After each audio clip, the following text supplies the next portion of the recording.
Hi, I'm Jeff Gonzalez, president of Trident Concepts, and today I'm here with Brownells Daily Defense to talk to you about range day. So let's talk about what is it that I probably need to pack in order to have a fun experience at the range. First, let's start with the basics. Let's start with the easy stuff. Obviously, you're going to need your firearm plus your magazines and your ammo, but you're also going to need some safety equipment, some sort of ear protection and some sort of eye protection. After that, some other things that you might have are just little essentials, little boo-boo kit in case you cut yourself. There's Band-Aids. Then other things that I might have like holsters and magazine pouches and other accoutrements that I might need. I do recommend that if you're going to be frequenting a range that you invest in your own medical kit so that if you have to deal with an injury, you know the contents of your medical kit and you can take care of that injury yourself. A good bag to throw all of that stuff into, and that's pretty much it. You're good to go to start. Of course, there are a lot of other things that you can add. This just kind of gets you out the door, gets you out to the range, and then you can work from there. One of the things that I encourage you to do is before you leave, have a plan as to what you want to do when you're out there. You can use things like the TACOS training program, or you can just jot down a few drills that you want to try to perform and track over time. And that's one of the things that I really encourage you to do is make sure that you bring a notebook so that you can track your progress over time. Remember, what I'm looking for is something that's observable, measurable, and repeatable.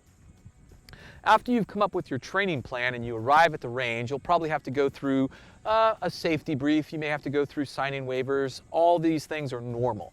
But what you really want to do is familiarize yourselves with that on-site or those facility-specific range rules and protocol, whatever they might be. The last thing you want to do is accidentally do something that puts you kind of in a bad light there.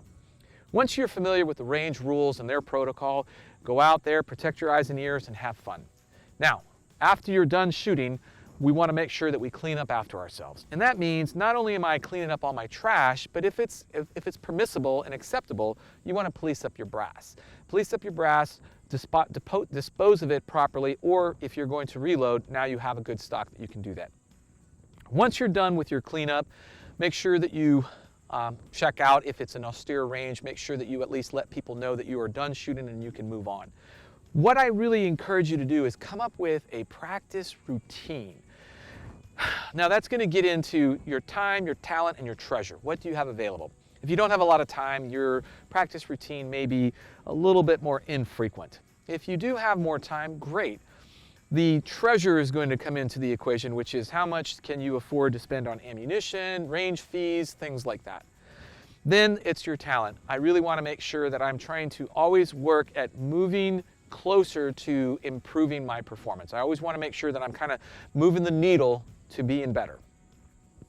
After you've figured that out, one of the things that I recommend is that you start to consider ammunition. In today's era, it's becoming more and more difficult to find ammunition. So if you do find ammunition, you might be tempted to try to save that ammunition, and I would understand that rationale, but my recommendation is that you practice, because if you have to use these skills, you want to make sure that you maintain a certain level of proficiency with those skills. So let's say that you've invested in 1,000 rounds. 1,000 rounds is a good investment, and if you think about shooting 100 rounds once a month, and then you take a couple months off in the year, that gives you 10 months of good training that you can really invest in. If you can obviously procure more ammunition, then you can see those range visits increase, or the amount of ammunition you shoot at each range visit increase. But whatever you're doing, make sure that you have a plan, some sort of method to your madness. What you'll find is your time will be better invested, your performance will start to improve, and you'll overall have a better experience, which is what we're ultimately trying to do. All right, I'm Jeff Gonzalez. If you have any questions or comments, please feel free to post them down below. Until then, take care and stay safe.